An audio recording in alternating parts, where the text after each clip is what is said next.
വിജയുടെ greatest of all time എന്ന സിനിമയുടെ ഭാഗത്തുനിന്ന് തേർഡ് സിംഗിൾ ഇന്നലെ പുറത്തു വന്നിരുന്നു. സ്പാർക്ക് എന്നാണ് സോങ്ങിൻ്റെ പേര്. സത്യം പറയട്ടെ, ഒരു സ്പാർക്കും തോന്നിയില്ല സോങ് കേട്ടിട്ട്. നിങ്ങൾക്ക് ഈ ഒരു സോങ് ഇഷ്ടപ്പെട്ടോ? നിങ്ങളുടെ അഭിപ്രായം താഴെ കമൻറ്റ് ചെയ്യൂ. ഗോട്ട് സിനിമയുടെ ഭാഗത്തുനിന്ന് ഇതിനു മുൻപ് വന്ന 2 സോങ്ങുകളും കുഴപ്പമില്ലെന്ന് തോന്നി. പക്ഷേ ഈ ഒരു സോങ് എനിക്ക് അത്ര ഇഷ്ടമായില്ല. അതുപോലെ തന്നെ ഈ ഒരു സോങ്ങിലെ മറ്റൊരു നെഗറ്റീവാണ് വിജയണ്ണൻ്റെ ലുക്കും. ഗ്ലിംസ് വീഡിയോയിൽ ആ ഒരു D-ageing look just okay feel ഉണ്ടായിരുന്നു. സോങ്ങിലെ വിജയണ്ണൻ്റെ ലുക്കും എക്സ്പ്രഷൻസും കാണുമ്പോൾ പല സ്ഥലത്തും ചിരിയാണ് വരുന്നത്. വിജയണ്ണൻ്റെ ഡി-ഏജിങ് ലുക്ക് അത്ര പെർഫെക്റ്റ് ആയിട്ട് വന്നിട്ടില്ലെന്നാണ് ഈ ഒരു സോങ് കാണുമ്പോൾ മനസ്സിലാവുന്നത്. എന്തായാലും സിനിമയുടെ ട്രെയിലർ വരുമ്പോഴേ നമുക്ക് കറക്റ്റായിട്ട് മനസ്സിലാവുള്ളൂ ഡി-ഏജിങ് ലുക്ക് എത്രത്തോളം പെർഫെക്റ്റായിട്ട് സിനിമയിൽ വന്നിട്ടുള്ളതെന്ന്. ഒരു സോങ് കൊണ്ട് എന്തായാലും വിലയിരുത്താൻ പറ്റില്ല. എന്തായാലും ഈ ഒരു സോങ് ഇപ്പോൾ ട്രോൾ മെറ്റീരിയൽ ആയിട്ടുണ്ട്.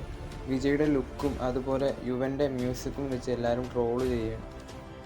ഈ അടുത്ത കാലത്ത് വിജയണ്ണൻ്റെ കരിയറിൽ ഏറ്റവും കൂടുതൽ ട്രോൾ കിട്ടിയൊരു സിനിമയാണ് ബീസ്റ്റ് സിനിമ പോലെ ഒരു ട്രോൾ മെറ്റീരിയൽ ആവാതിരിക്കട്ടെ ഗോട്ട്. എന്തായാലും ഇപ്പോഴും വെങ്കട് പ്രഭുവിൻ്റെ പ്രതീക്ഷയുണ്ട്.